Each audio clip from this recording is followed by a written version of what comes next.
Welcome students, आपका मेरे channel science classes by doctor Kumkum Saxena में बहुत स्वागत है। और मैं आज 9th क्लास को पढ़ाने जा रही हूँ। ठोस, द्रव और gas, matter around our surrounding. उसमें जो 3 स्टेट मैंने आपको बताई थी कि क्या क्या है। ठोस, सॉलिड, ठोस को हम बोलेंगे सॉलिड, और द्रव को बोलेंगे हम लिक्विड। मैटर जो है इन 3 स्टेट्स में ही पाया जाता है। और गैस, ठोस, द्रव और गैस। गैस के सॉलिड का बताया था मैंने कि ये मेज है, ये कुर्सी है, ये पंखा है, ये पेन है। हर वस्तु जो इसमें भार होता है और जो जगह घेरता है आपका क्या कहलाता है, मैटर कहलाता है। और मैटर का ये फिजिकल डिवीजन है ठोस, द्रव और गैस। गैस आपको पता ही थी, लिक्विड में दूध है, तेल है, पानी है, चाय है, ये सब क्या कहलाते हैं, पेट्रोल है, डीजल है, ये सारे केरोसिन है, जो बहते हैं वो क्या होते हैं, लिक्विड। इनकी मैंने आपको स्टेट्स के बारे में भी समझाया था कि ये सारे जो हैं इनकी 3 स्टेट्स हैं। और तीनों में तीसरा कौन सा है, तीसरी आपकी गैस है। और गैस कौन सी होती है वायुमंडल में, वायुमंडल में बहुत सी गैसें पाई जाती हैं, जैसे nitrogen, oxygen, hydrogen, carbon dioxide, या ये जो धुआं होता है ये क्या होता है, गैस होता है। एक आप बर्फ का उदाहरण ले लीजिए कि यदि बर्फ जो है, बर्फ क्या है, बर्फ पानी की ठोस अवस्था है। और पानी जो है वो कौन सी, द्रव अवस्था है। और ये जब भाप बन जाएगा तो ये गैस अवस्था होगी। इन तीनों के अंतर को आप अच्छी तरीके से समझ लीजिए कि बर्फ है तो ठोस है, पानी है तो द्रव है। जब बर्फ पिघल जाती, पानी बन जाता है, तो वो क्या कहलाता है, वो द्रव अवस्था कहलाती है। और थर्ड अवस्था है भाप, जो कि एक गैस के रूप में देखने को मिलती है, या भाप बन के पानी जब उड़ता है तो वो गैस कहलाता है।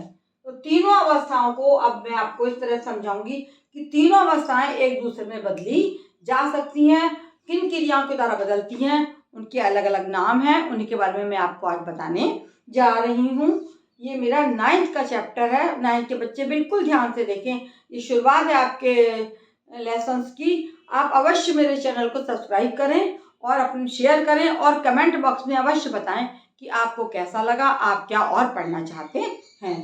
तो यदि अगर हमारा सॉलिड या ठोस है, ये क्या होगा, जब ये इधर से आप देख रहे हैं, ये एरो का मुंह इधर आ गया, ये लिक्विड बन गया है ना। जिस समय बर्फ तुम्हारी फ्रिज में रखी है, इसको निकाल लो, और निकालने के बाद थोड़ी देर आप सादा टेम्परेचर पे छोड़ दीजिए, तो क्या होगा, वो सारा मेल्ट होकर पानी में बदल जाएगा। धीरे धीरे अपने आप बर्फ पिघल जाएगी, और इस अवस्था को हम क्या बोलते हैं, इस अवस्था को हम लिक्विड अवस्था बोलते हैं। और इस क्रिया को हम क्या कहते हैं, मेल्टिंग या फ्यूजन। ठीक है, ये समझ में आ गया आप लोगों की। अब उल्टा ले लीजिए, यदि लिक्विड को हम फिर से सॉलिड में बदलना चाहते हैं, यानी यदि हम पानी को भर के फिर से ट्रे में हम रख दें उसके अंदर, फ्रिज के अंदर, तो फिर से क्या बन जाएगा, वो सॉलिड बन जाएगा, फिर से बर्फ जम जाएगी। और लिक्विड से, पानी से ठोस बनने की क्रिया, इसको हम क्या कहते हैं, सॉलिडिफिकेशन या फ्रीजिंग। आप कहते हैं बर्फ जो है फ्रिज में फ्रीज हो गई, बन गई फ्रीजर, इसीलिए इस फ्रिज का नाम रखा गया है। तो इस क्रिया को हम सॉलिडिफिकेशन या फ्रीजिंग कहते हैं। अब लिक्विड से हमारी क्या बनती है, गैस बनती है। अब आप इधर आ जाइए, लिक्विड से अगर गैस बनेगी, पानी को हमने खौलने रख दिया, और खौलने के बाद में जब उसका बॉइलिंग टेम्परेचर, बॉइलिंग पॉइंट आ जाएगा, तो धीरे धीरे पानी जो भाप बन के उड़ जाता है, एटमॉस्फेयर में चला जाता है, और वो क्या में बदल जाता है।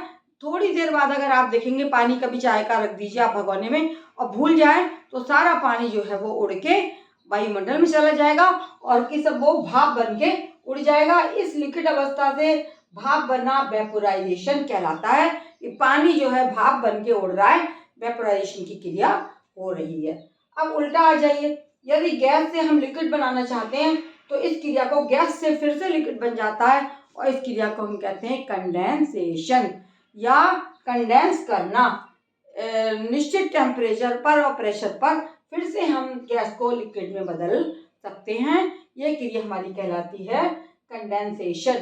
ठीक है, लिक्विड से गैस बनना वेपोराइजेशन, और गैस से उल्टा लिक्विड बनना कंडेंसेशन कहलाएगा। अब तीसरे उस पर आ जाइए कि सॉलिड अगर कोई है और उससे अगर वो सीधे अगर द्रव अवस्था में, वैसे पहले ठोस जो होता है वो जैसे बर्फ को आपने देखा कि बर्फ पहले पानी बनेगी फिर भाप बनेगी, लेकिन कुछ ऐसे भी सॉलिड पाए जाते हैं, अभी मैं उदाहरण दूंगी, जैसे नेपथलीन की बॉल्स हैं, आयोडीन है।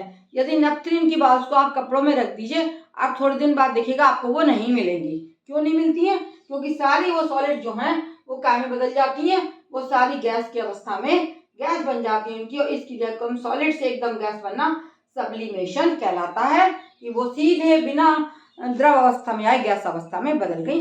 इस क्रिया को हम बोलते हैं सब्लिमेशन।